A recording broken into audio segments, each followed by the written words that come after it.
Okay, an RN at a BA clinic. Lovely. Thank you for sharing.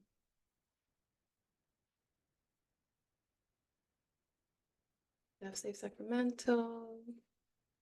Okay, a lot of representation from different programs I'm seeing. IPV coordinators, crisis line specialist, the Enough is Enough project. Amazing. Legal advocate from Illinois. All right, a lot of crisis coordinators, advocates, some community engagement folks. Wow, thank you all so much for sharing. I really appreciate kind of seeing the sort of diverse background of folks who are interested in learning more about the hotline and our services and how you can use our services or share our services. Lots of victim advocates. Amazing. Well, thank you so much for joining and taking the time to learn a little bit more about our services. And I really just want to start off by saying thank you and just having a moment of gratitude for the work that you're doing. We have a wide reach at the hotline, and we're very cognizant of the fact that we are only one piece of the puzzle when it comes to this movement to end domestic violence. So every single role that you have, we know is critical for the work that we do, whether you are helping survivors directly or part of programs that interact with victims and survivors. We're just really grateful for the work that you do. So I always just like to start off with a moment of gratitude, and I'm glad that you're here today. So I will get us started with a little bit about what you can expect from this session. We will be primarily going over the different services and um, essentially what the hotline does or what people can expect when they reach out. So when essentially our approach to advocacy will be the highlight of the conversation as well. And then I do want to end with some of the ways that you can use some of the publicly available services without necessarily having to call into the hotline. So I will review some of the most recent enhancements for our services that are available on our website as well. So we call this session kind of demystifying the hotline because we do like to talk about how long we've been here, what we do, as well as what we don't do. So I will be going over some of the most frequently asked questions as far as what we ways that we are able to serve survivors and contacts who reach out to us, as well as ways that we're not able to. So this is the part where we kind of really explain what folks can expect. We have been here since 1996, and we are the only national 24-hour hotline for domestic violence. And we have been providing services for phone calls specifically for those 26 years, but we also have chat and text services available now.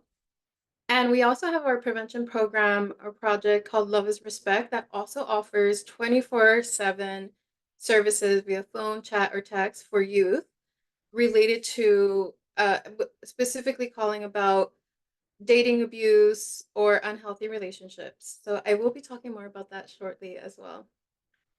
We have a really fantastic set of highly trained, experienced advocates who offer compassionate support, life-saving resources, and referrals to programs such as the ones that you all work for.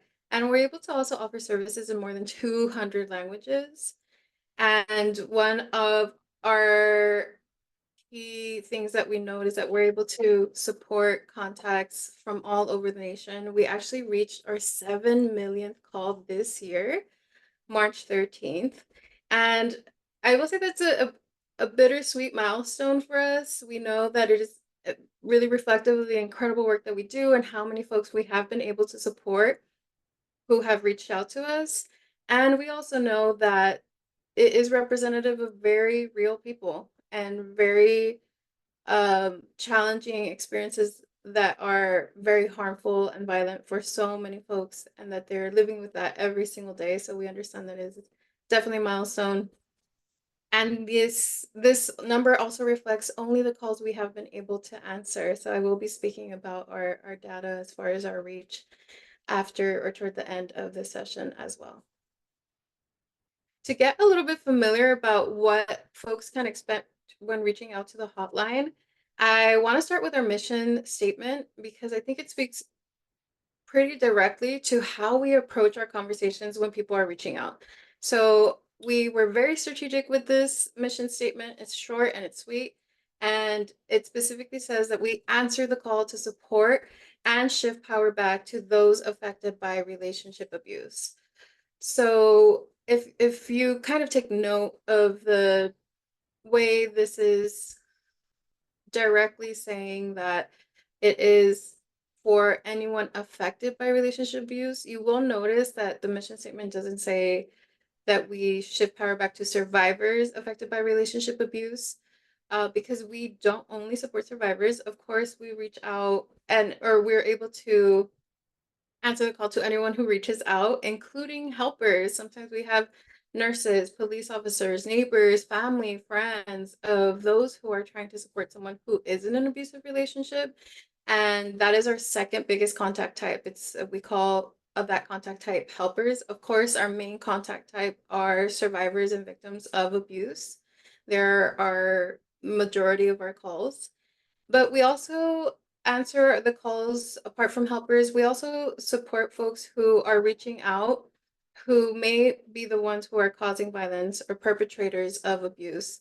So we are able to support partners with abusive behaviors who are exploring to minimize or stop causing harm to their partners. So we were very intentional with the wording of this mission statement. We have our training expansive so that we can directly support all those affected by relationship abuse.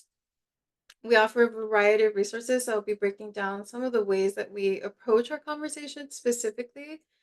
And our main goal that this mission statement highlights also is that we are here to support and shift that power back. We know that abuse is specifically about uh, a pattern of behaviors, of abusive behaviors, coercive, controlling behaviors that lead to that imbalance of power and control.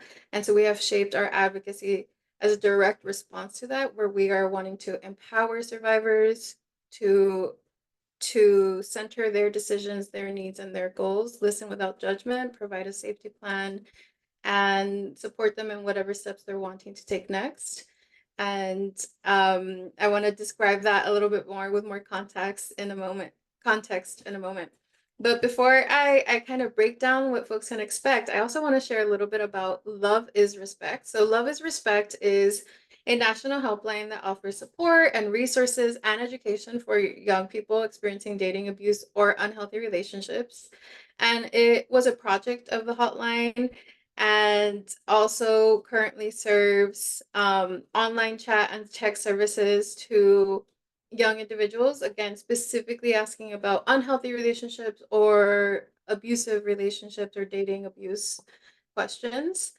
And we do have our main target audience as young individuals. In fact, Love is Respect started as a peer-to-peer format. So we used to have young folks directly answering the calls or texts that came in. And now we are, of course, answering the calls to anyone who reaches out. But you may notice that, for example, our marketing might be a little bit more geared and specifically centered around younger folks. So we are aiming to at Love is Respect, we're aiming to disrupt and prevent unhealthy relationships and intimate partner violence by empowering young folks with inclusive and equitable education, support, and resources. So our website is gonna be notably a little bit more geared toward younger folks. There's a lot of things like blogs and resources, even quizzes that folks can take that can be informative for those reaching out who are wanting to know a little bit more about if their relationship is abusive or if they may have abusive behaviors or how to support someone who's in an abusive relationship as well. So I kind of want to be able to share what the differences between the hotline and Love is Respect or what the similarities are. So on the next slide, you're going to see kind of a little bit of that comparison. And if you're taking a look at this, you can really see that a lot of the services that we offer are quite similar. At the hotline, we have crisis intervention services, safety planning, a lot of focus on DV education, providing resources and emotional support. While at Love is Respect, we have, of course, healthy relationship education. We also assess for if there is abuse in their relationships. We offer resources, safety plan, and offer emotional support. So very similar. Although a lot of how folks come into the conversation might be different. So oftentimes there's a lot more healthy relationship inquiries and just wanting to know a little bit more about relationship education in general for Love is Respect. But one thing to note is that the advocates at the hotline are the same advocates for Love is Respect. So I kind of want to talk a little bit more about uh, those kinds of details that folks are always interested in. So as I said, the advocates are advocates for both the hotline and for Love is Respect. So we offer calls, texts, and chats for both, and they will answer both hotlines. And every single one of our advocates are paid staff. So phone advocates will answer the phone calls. Digital advocates answer texts and chats that come in. And those can be you can go to our website, you could go to our website through our mobile app or through a mobile website as well. And every single one of our advocates receives over 100 hours of training. So it's a 4-week training. There's 3 weeks of core content, information about domestic violence, and then a transitional training period where folks are taking live conversations and answering calls with the support of tenured advocates and the training team and getting that practice in before they get started. So it's a total of about 4 weeks of training. For the key thing to note is that for both hotlines, we answer only one conversation at a time. So the advocates are not answering multiple calls at the same time, nor are they doing other things while they are on the call. They are focusing solely on the one conversation they have answered. Another thing to know, or some of the differences, is that Love is Respect, again, a lot of the marketing will be geared toward youth, which we account for for the ages to be between 13 and 26. So again, you might see some of those blogs or quizzes a little bit more geared toward youth.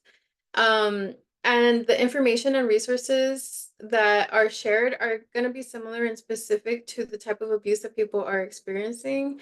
Although, again, there are a lot of nuances with dating violence that we take into account in the sort of DV education that we provide. Um, but apart from the sort of marketing, we of course answer the calls from anyone who reaches out. So you don't have to be 13 to 26 to call into Love is Respect. As a matter of fact, we get a lot of adults of all ages that are reaching out. Sometimes for some folks, it feels easier to reach out to Love is Respect and approach it with curiosity and then maybe call the hotline later. But we have the same sort of advocacy approach for both. So I hope that provides some extra context about those sort of nitty-gritty details about our staff and how they support on the lines. And I wanted to share some details about when folks are actually reaching out. So the rest of what I'll share kind of applies to both Love is Respect and the hotline as far as our advocacy and what you can expect when someone is reaching out. So this can be really helpful for if you're providing the hotline as a resource or if you're interested in sharing us as a referral more. So as far as what people can expect when reaching out, our conversations are really focused on being compassionate and non-judgmental and providing that kind of support to anyone who's reaching out, regardless of what decisions they're wanting to make and what part of their journey they are really at. Again, we have our advocates on both hotlines that are trained specifically on intimate partner violence. And we share a lot of information for those who are wanting to learn more about intimate partner violence and healthy relationships on either hotline. Our advocates also are trained to assess different situations and will ask about different needs and experiences that that are occurring in the situation in order to be able to learn more about the survivor's experience and to identify how we can support them as well. There's a lot of collaboration that's happening. So we prioritize safety above all else. Our main goal really is to support folks reaching out to be safer when they are sharing maybe the types of abuse or tactics they're experiencing. So we're brainstorming different strategies that are really going to address the specific tactics or obstacles survivors are experiencing, regardless of what they're wanting to do. We know that there are a lot of options that folks will have, as well as a lot of obstacles. And so we really center kind of what the survivor is needing at that point in time when they're reaching out, as well as how we can hopefully increase their safety or focus on supporting them and being safer as they've reached out.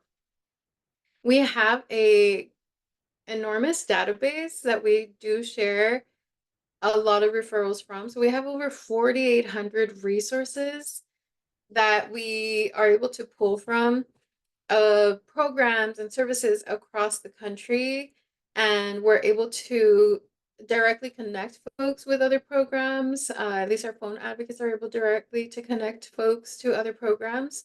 And we're able to share a lot of different websites and services that are specifically designed or focused on supporting survivors of abuse or those affected by relationship abuse. And then we're able to provide services in over 200 languages by using the language line. So folks can reach out via phone to be able to ask for any language to communicate with us. And then we do provide Spanish and English calls, chats, and texts as well, with the support of our bilingual advocates. So that's a little bit about kind of what they can you all can share about what we can do when folks reach out here at the hotline. And so I do want to talk about some of the bigger questions that we have that are around kind of share a little bit more about myths and misconceptions. And so I want to talk about what we can't do as well before sharing some of the key advocacy approach considerations that we have. So some of the common questions that we get, or some of the myths or misconceptions that I hear often, one of the questions that we hear again is, do we only support survivors? So as I mentioned, we support survivors, helpers, abusive partners, generally folks who are just asking about relationships, and if they're curious if they themselves may have abusive behaviors or how they can change their abusive behaviors, or even just general relationship inquiries when either starting relationships or curious about what behaviors might be healthy, unhealthy, or abusive. The next question we hear often is, do you connect contacts to emergency services or law enforcement? So we do not. We are completely anonymous and confidential. And we do gather some demographics, but we do not gather any personal identifying information. And we do not call callers back. We don't make any reports. We don't track any data about the relationship to specific people or the folks who are reaching out. So therefore, we cannot reach out to law enforcement. Every call that comes in is anonymous. We're not able to trace it. And that is, again, one of the specifically different pieces about our hotline, is that we are truly confidential and anonymous, and we do not keep any reports, make any reports, or forward our calls anywhere. Another question we get is, do we provide professional counseling? So again, we have thoroughly trained staff, but they are not counselors, they are advocates. So we do refer folks to local resources. Often when folks are looking for individual counseling, we try to find that in their local area when EDV programs or counseling services that are available to them. Another question, do you provide legal advocacy? So we do not provide legal advocacy. We don't have legal advocates answering the calls, though we do refer contacts to local resources and legal advocates all of the time. Are we just a referral center? So we are not just referral center. We do provide referrals as one of the things that we're able to offer folks. And we're able to connect folks again with different programs and resources available to them, especially in their local area. Though that is not our main and only service that we provide when people reach out. So when folks are reaching out, sometimes they are kind of approaching it as thinking that we just give them a number depending on where they're needing it.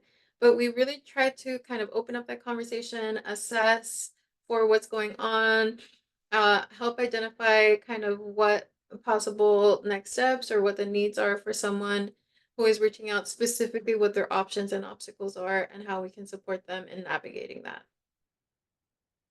A few other questions is one we've got, can you help with all types of abuse? For example, family violence, sexual violence, abuse, or child abuse. So we are specifically trained and funded to support intimate partner violence. So again, that's between a relationship between romantic partners, spouses, intimate partners specifically. So our advocates are not trained to support in more general and more expansive types of abuse that include family violence or sexual violence or child abuse. So we do try to provide referrals if possible, if we have some, but all of our referrals and our resources are specifically for intimate partner violence. So that is the type of domestic violence we serve. So that is a really helpful distinction. If you are providing our number, the services I'm describing are for those in intimate partner violent relationships specifically. Another question we get is, will you only help me if I'm ready to leave? If we think back to our mission statement, the answer for this is absolutely not. We support contacts through any part of their experience, and we're wanting to shift and shift power back to them, no matter where they're at. Our goal is to provide survivors with a sense of control and autonomy and focusing on their own agency. And we cater our advocacy and responses specifically to the needs that they have identified for themselves. For a lot of folks, we know that leaving is a possibility, and for several survivors, we know that that might never be a possibility. So we approach our advocacy with recognition of kind of what their situation is, what they're wanting to do, and what they're able to do. Sometimes folks might want to take steps that they're not able to do or don't have the options or support to do so. So we navigate our conversations based off of all of those factors. One of the last questions we have is, do you provide direct services? Like, can you guarantee shelter? So unfortunately, we can refer contacts to a lot of direct services and a lot of DV programs, and we recognize that we are very limited as a hotline. We do not provide any direct services in any place in any part of the nation. We only provide our indirect service, which is our hotline. So anyone can reach out to us and we can try to connect them to direct services. But unfortunately, we don't have any other direct services apart from our hotline that we can offer. Can you make reports or document relationship abuse? So this is a huge question that we get, especially when folks are calling out. We often get helpers who are calling because they want us to kind of keep track of whatever abuse they may have observed of a loved one experiencing. So it's really important to understand and remember that we are confidential and anonymous. And so we do not make any reports. We don't keep track of anyone who's reached out or any type of abuse that people are experiencing specific to any person. So we do not document things for folks. So we are a hotline to support, not a hotline to track. So those are, again, some of the most common misconceptions. Hopefully that's clarified maybe some of the questions you came in with about the hotline, and kind of a little bit more about what we don't do. So I do kind of want to focus on what we can do when folks are reaching out, as far as just how we approach our advocacy. So we support contacts in being their own advocates and advocating for themselves and focusing on what they can can do or are wanting to do in the moment. And we do that by honing in on our key advocacy skills, which include validating the contact and their experience, providing education around abuse or information that we might have around services that might support them. And it's a very collaborative effort. So any of the safety planning that we're doing or referrals that we're finding are direct responses to what folks are needing or have stated that they want. We treat every person with dignity and respect who is reaching out to the hotline, and we really aim to provide that space to share their authentic experiences, which is again one of the reasons why we are confidential and anonymous and try to provide as much privacy as possible when folks are reaching out. So we understand, and one thing that we keep in mind a lot is that we understand that part of respect is believing and including people's comprehensive lived experience. So we know that no survivor exists in a vacuum, and that abuse may only be one type of violence that they're experiencing, and that there is all types of violence that folks are experiencing along with intimate partner violence. And so we um, keep that in mind as far as what other identities or intersectionalities that folks are experiencing while they're reaching out in our advocacy is that's a top priority for us. So for example, we know that there are all sorts of ways that violence shows up, and different ways that folks have other marginalized identities. So I wanted to share some stats that we know to be true about DV that really are kind of guiding posts for how we approach our advocacy and how that can influence the conversations we have. So we know that IPV occurs at nearly the same rate in same-sex relationships as it does in heterosexual relationships. So we know that we have a lot of folks that can be reaching out who are in LGBTQIA relationships. We also know that trans women are significantly at a higher risk for IPV than cis women are, and are more likely to face barriers when seeking help. So this is a huge concern, especially when we're considering lethality rates for trans survivors. Another study showed that one study showed that women with disabilities showed 70% experience violence, and often it was at the hands of their caregiver, who is also their male partner. And so we know that folks with disabilities are experiencing abuse at higher rates and therefore can have substantial obstacles when trying to get support during their experience with abuse. Another stat we know that Black women experience IPV at 2.5 times the rate of other women and other races. And this is something that we keep in mind because we know that Black women are most affected by abuse, even though our stats, which I can show our impact report later, show that white cis women in heterosexual relationships are our biggest contact type. So we need to really balance the folks that we know are reaching out with when we do get calls from folks with marginalized identities, knowing that those aren't often, even though they are experiencing abuse at much higher rates. Of course, we know that American Indian and Alaskan Native women experience significant rates of violence at 84.3%. 1 in 2 have been assaulted by an intimate partner. And the stats for American Indian and Alaska Native men are almost exactly the same. Over 80% experience violence. So we know that those are staggering rates that we have to be thoughtful of when we do get survivors or Native survivors reaching out.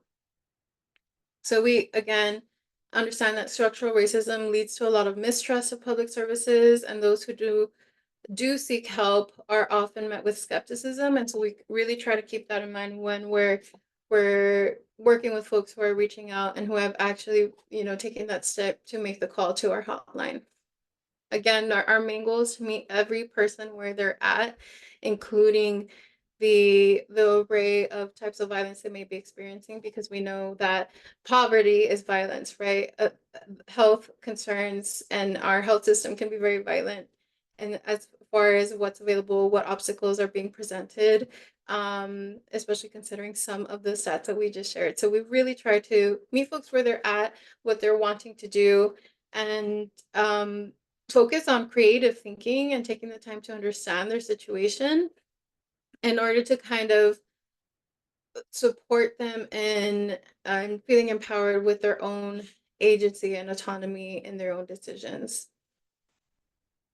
And I'm seeing some questions come in, so I want to make sure I leave room for questions, but I did want to share a little bit of where you can find some resources as far as what's available. If you're not making a call, texting, or chatting in, there are still ways that our hotline can provide some services to you all. So I'm going to show you what our website looks like and where you can find some resources without having to call in. So then we'll make some time for questions. So if you go to our website, our website is thehotline.org. It should look like this. And again, if someone is trying to reach out, they can click this chat live now button, and there will be a pop-up here on the bottom right. You should be able to see it, that says start a conversation. Once you click message us, there are going to be a couple of questions that folks are prompted with. So it'll ask you what name you want to use, your age, your gender, your race. We ask some demographic questions as well as what folks are reaching out about. So I just kind of wanted to give you a little glimpse at that. And those are the same questions that you would hear a voice bot ask. And that's, again, just to give us general information. And we do provide some yearly reports on the demographics of folks reaching out. So I can share that with you in a moment. As far as how you can use some of the services that are publicly available, the biggest area that you can find that in our website is going to be this Get Help section on our website.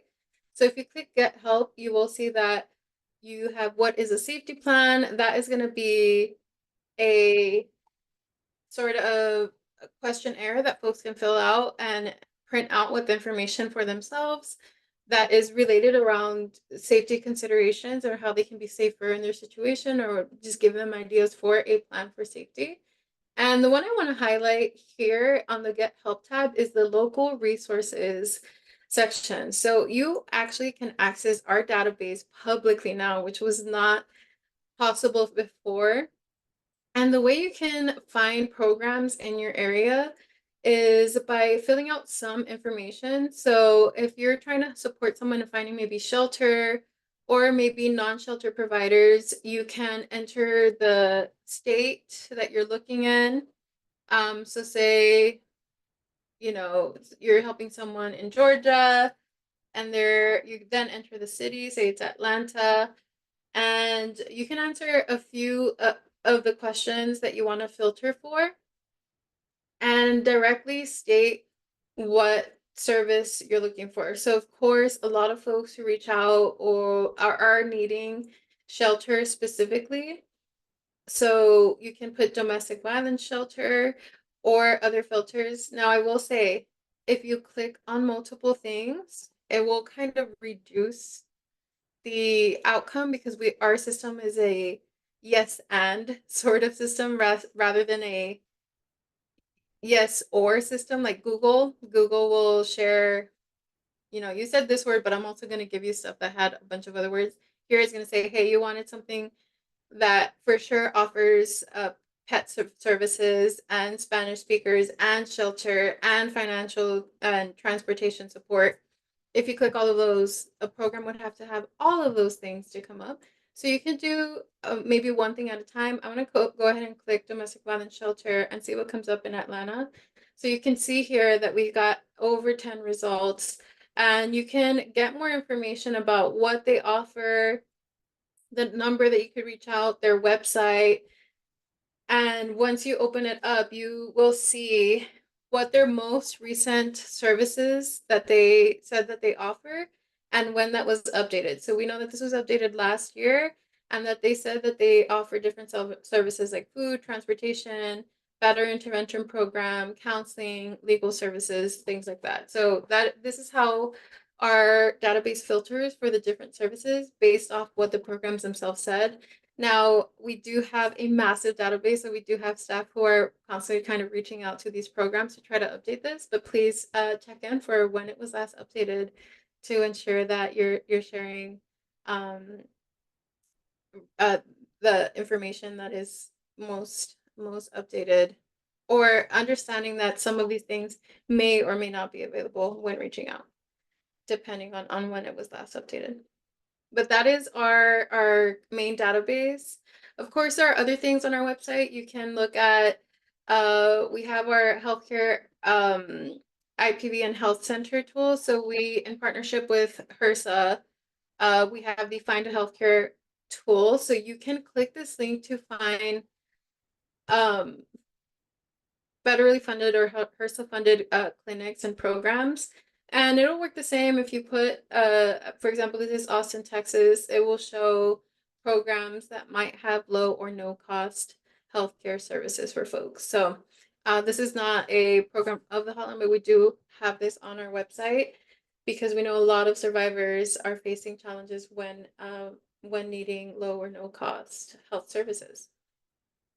So please take a look around our website. This is the Love is Respect website as well. It has a lot of similar services, but we hope that you all are able to take advantage of the public database as well. And then there's definitely a section up here for stakeholders for if you want to find our impact report, as I mentioned earlier. We are able to get some statistics about who's reaching out, where they're reaching out from, what states are the most common areas folks are reaching out from, and the types of abuse people are saying they're experiencing. So feel free to look at that, as well as some of our documents and materials available online. And I'm gonna just check in on some of the questions that we might have in the chat. Okay, so I have one question. Can you please share how one can become an advocate at the hotline? So we are a national hotline, but I will say that most of our advocates are located in Austin, Texas, where our headquarters are. So we did have an in-person building for a long time. And right now we do have a lot of folks that work remotely, but it's still based out of Austin, Texas primarily. We do have a hub in Las Vegas. So we have hired from that hub. We actually had a training in April. That was our Las Vegas training, and last year as well. So you would have to be in those city and in either Las Vegas or Austin when we're hiring at that point. So there are some qualifications, but there's not like a degree necessary to become an advocate. As far as the other question, how can I acquire the training to become a hotline service advocate? So as far as our training, you would have to be part of our staff to be able to attend our training. That's a really great question. So we do have an expansive training, but it is specifically for our staff. But of course, we always recommend you all connecting with your local DV programs or DV coalitions in your state to see any training around DV that are available outside of outside of programs that you might be a part of already. I did see someone ask about the recording. The recording for this session will be available. Yes, good question. How can providers update their info? Okay, you can reach out to database@thehotline.org. I'm going to drop that in. So you can send an email there. And I also want to share my email. So if I was not able to answer your questions, or if you have any questions that come up specifically to what I talked about the hotline, please feel free to reach out to me at training@thehotline.org. That's right here on the right-hand side. And of course, our information for reaching out to the hotline is on the left-hand side. And I'll answer one more question before we wrap up here. What does quality assurance look like within your telephonic as well as text? Yeah, so we do have a quality insurance initiative and department where we have our managers who are listening in on live conversations and reviewing chats that are coming in, again, focusing on wanting us to have a higher calibration on how we assess for abuse, how we're providing validation, emotional support, information, resources. And so we do have what we call our crisis intervention model that we do expect our advocates to be following, and we support them in alignment with that as they're taking their conversation. So at this point, we don't record calls. That may be something that comes in the future. So our managers, our advocate managers, are listening into the live conversations in order to provide that direct support and coaching and supervision for the actual conversations that are coming in. Good question. All right. And I am noticing that we are at time. So I just, again, want to thank you all so much for taking the time to learn a little bit more about our hotline and get curious about how you can use our services. Please reach out to our hotline if you do work for a program and are wanting to figure out how you can support someone that you know or someone that you're working with. And whatever capacity that you do, always use this as a resource, and please use our website and our publicly available resources as well. Thank you so much for joining me today. I hope you have a lovely, lovely day.